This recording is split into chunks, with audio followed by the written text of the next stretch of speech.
We're diving into the University of Pennsylvania's writing supplement. Hello, and welcome to the Admittedly podcast. My name is Thomas Caleel. I'm the former director of MBA admissions and financial aid for my alma mater, the Wharton School at the University of Pennsylvania. In this podcast, I don't promise easy answers or quick fixes, but I will use my decades of experience to help you achieve your education goals. Now let's get started. There are 2 prompts that every Penn applicant needs to complete. That is what we will discuss. Additionally, there is a school-specific prompt based on the undergraduate school or dual degree program to which you are applying. Both prompts have a word limit of 150 to 200 words. Let's get into it. Number 1, write a short thank you note to someone you have not yet thanked and would like to acknowledge. We encourage you to share this note with that person, if possible, and reflect on the experience.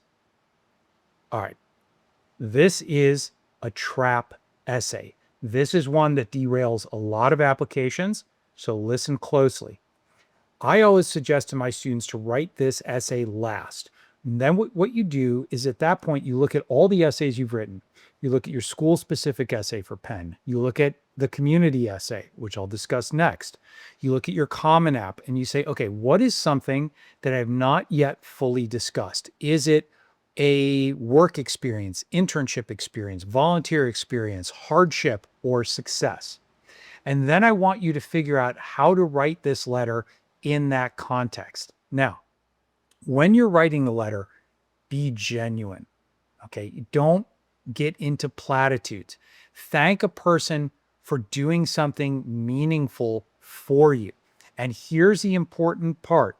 Penn encourages you to share the letter with this person and reflect on the experience. I can't tell you how many essays I read, essay number 1 for Penn, where they completely disregard that. Or they say, I shared this with you and your eyes welled with tears, and I was so glad that I did that. Remember that most of us never actually go out and thank people in a meaningful way for having an impact on our life. As somebody who's at this point in my career, when somebody comes back and says, hey, thank you so much, you had this impact on my life, it is profound. It is something that sticks with you. And that interaction, the courage it takes for somebody to do that, we don't want to discount that. So you can talk about, if you want, your discomfort in doing that. You can talk about their reaction. You can talk about your feelings or your reaction to doing this. And listen, I know 200 words is not a lot. So you need to condense, you need to get to the point. You don't need long arcs here. But what you're trying to do is address something that you need the committee to know about you in the context of something you've done, and also show the character and courage to go out and actually say thank you in a positive way. So what this means is, don't write a thank you to a fictional person. Don't write a thank you to somebody far removed from you. Also, if possible, try not to write a thank you to a family member. Now, if you have an extenuating circumstance, and we've talked about it in the hardship or additional information essay, and it's something you really want to call attention to, great. But please don't write an essay saying, dear mom and dad, thank you so much.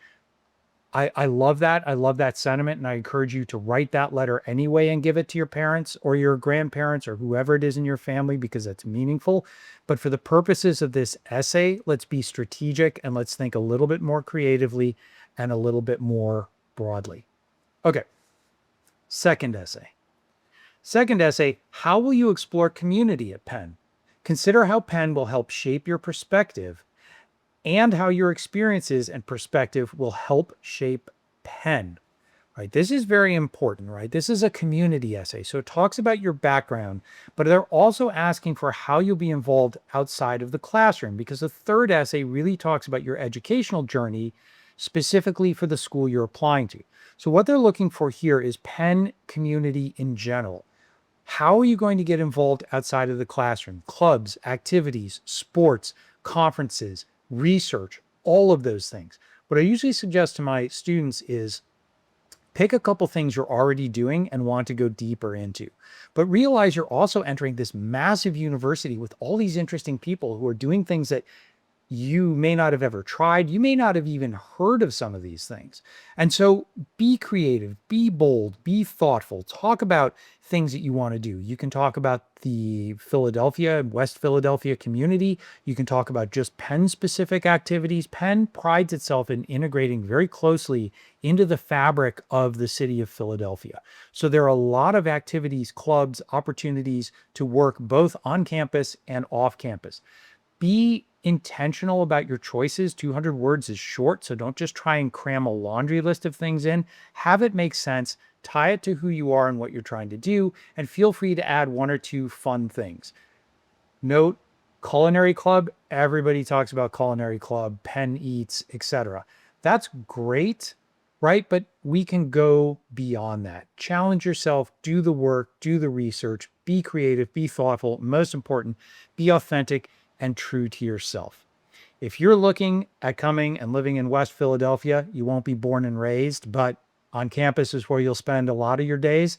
Follow me. I've got a lot more coming. Thank you for joining us today. Please take a moment to subscribe to the Admittedly podcast and download this episode. I welcome you to share your thoughts and questions with me. You can find us on social media at Admittedly Podcast. I look forward to continuing our journey together.